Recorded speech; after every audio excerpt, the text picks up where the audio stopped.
you're managing the process, you might be dealing with an extended warranty. You might be deciding whether the work that's needed is covered under warranty or if the customer needs to pay for it, right? There's a lot of different things in the process that you're in control of.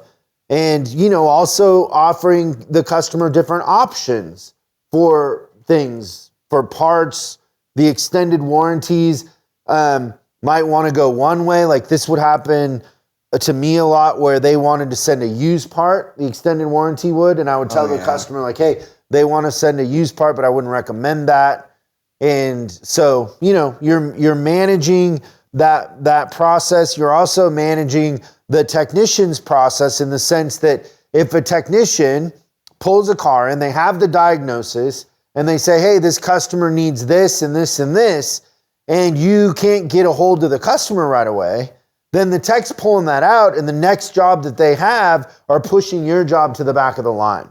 Because the technicians are only effective if they're working, and they can't sit around and wait for you to figure out how to get a hold of the customer. So how good are you at managing the process? You got to, right up front, where are you going to be today? What's the number I can reach you on? How do you want me to communicate? Time sensitive. You got to be ready to communicate with the customer if that is needed.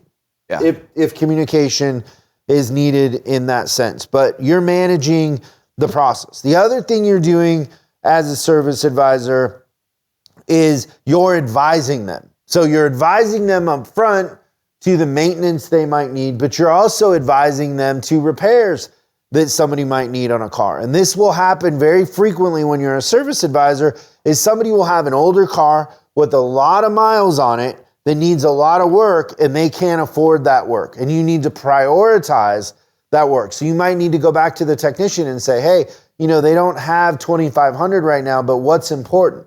And then discuss that with the technician, and then tell the customer, like, this is what's important today, but over time we should take care of these things. But when I was a service advisor, I would have customers coming back every payday to get a certain thing done to check off their list. But you have to prioritize, and in prioritizing, you got to see it from the customer's point of view and get the technician who's the expert's point of view. So you're in the middle of that process. And so the word that you came up kind of for that was liaison, right? They're a liaison in that sense. Do you want to add anything to that? Yeah, I was also like with the rest of the thing, I think I'd put down that like the advisor is the master of time and space, and so much of that stuff, like things can't happen without them actually kind of pulling different strings. And it's so vital, the way that behind the scenes they keep everything going. Thanks so much for watching this clip of Service Driving Revolution. We're uploading new stuff every day, so make sure you subscribe and click the bell icon so you don't miss out. If you have a question you'd like us to answer on the show, call 8333-ASK-SDR and we'll answer your question on the show. That's 8333-ASK-SDR. For special deals on our books and training, head over to offers.chriscollinsinc.com. Now that's offers.chriscollinsinc.com. I'm Chris Collins, and I'll see you in the next video.